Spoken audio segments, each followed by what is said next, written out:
Question: have you ever heard of pea brush? Let's take a walk around, look at some potential candidates for pea brush, and talk a little bit about what it is. So very simply, pea brush is literally brush, trimmings, prunings, sticks, branches that are cut down to size and stuck in the ground in your pea rows, and they act as a support for your peas. The peas are literally allowed to just climb up through them, and that is a way to support your peas without having to go out and buy a lot of expensive fencing and without having to deal with it, frankly. Fencing, especially if you don't have an extra pair of hands, can be really cumbersome, where pea brush, all you need is a pair of hand pruners and you can have all the pea support that you need. So what makes great pea brush? So what you're looking for are sticks or branches, hopefully with some branching nature like this. This one's not bad. It's got some branching on it. This branch here has even more, and this is a pretty long branch. This is actually, both of these actually, and this as well, are deadfalls from the winter that fell down.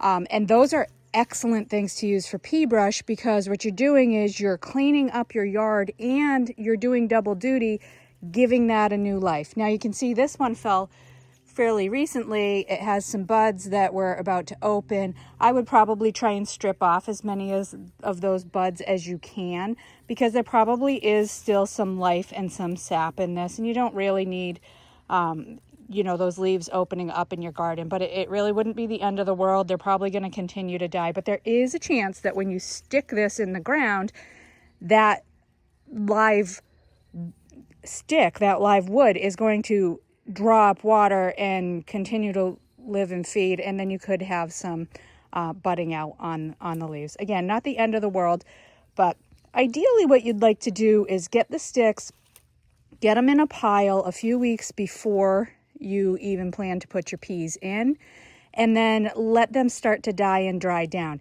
Now what you don't want is you don't want them totally dead. You can see this is a nice candidate because it's nice and flexible. That means when it's in there, it's going to be able to take a little bit of bending and weight under the peas, and it's also going to withstand wind. It's going to bend with the wind like a tree should, instead of just snapping and falling over.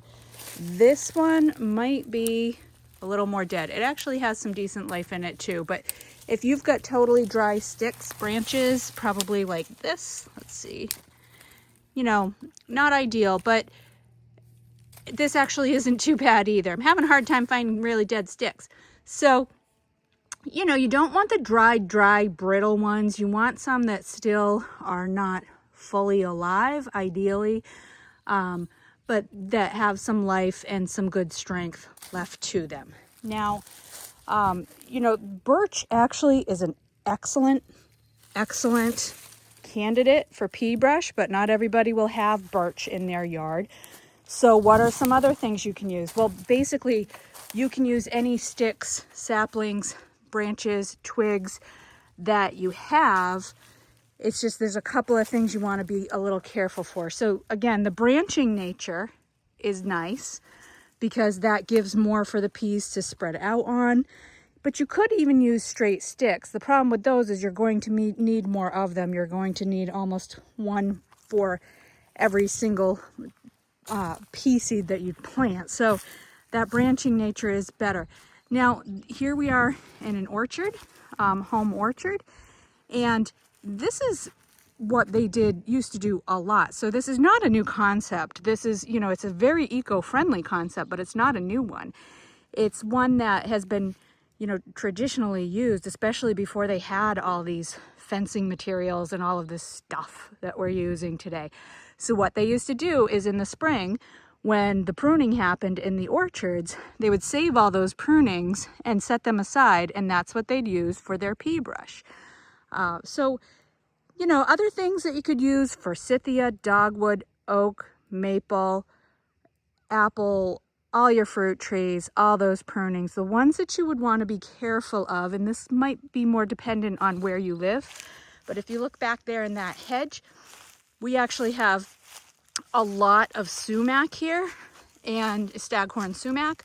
It grows prolifically, it seeds, And good luck if the thing, you know, sets its roots in your garden. You're never going to get it out of there. So the thing about staghorn sumac, it's abundant, which is nice.